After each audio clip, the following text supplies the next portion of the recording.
Right, this is going to get really interesting. I can promise my two viewers that there's a castle, fortress, from supposedly, although you know what I think about standardised history, from the Kokand dynasty, which is now, the capital of which is situated in Uzbekistan, in the Fergana Valley.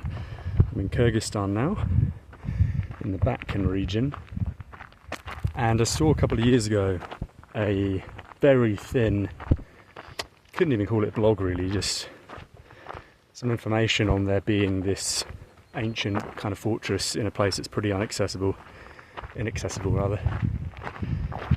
And since then, some archaeologists have been there, some history enthusiasts perhaps, and they've put it on Google, so it is on Google Maps now, and it's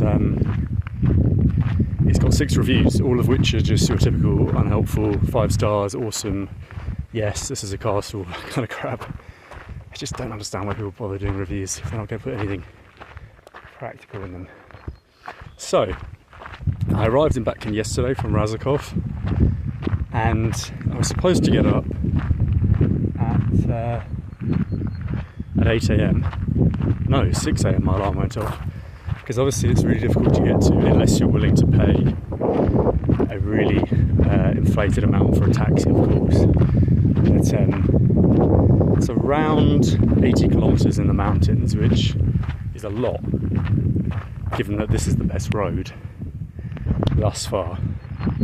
And automatically I assumed, well, you know, there's lots of dwellings, everyone relies on vehicles, the way to be for the most part.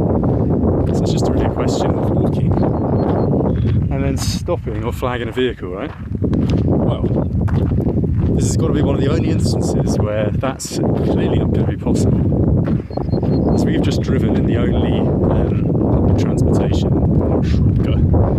there's only one a day that goes to this place called, fucking just forgot the name. It's that little village down there is basically the last point of civilization.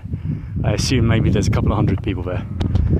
And the road went through the desert, because this region has all kinds of exclaves and enclaves, and I'm sure if you look at a map now, type in Batken, Kyrgyzstan, Fergana Valley, you'll see obviously Uzbekistan, but then you'll see Tajikistan, and then exclaves and enclaves of each particular country intertwined within one another. It's pretty fucking mad. So because of that, Google Maps actually has... Google Maps is fucking shit. It's so politically orientated, given that they have a monopoly. But the border's completely wrong. Maps.me is perfectly accurate, and Yandex Maps, I thought I heard a car, that's not, it's also super accurate. So now we're skirting, this road skirts one of the Uzbek enclaves, is that it? I always get them mixed up. The Uzbekistan that's inside Kyrgyzstan, essentially. And I'm trying to get... Oh, there's a car coming. Oh my god, I'm going to stop this video.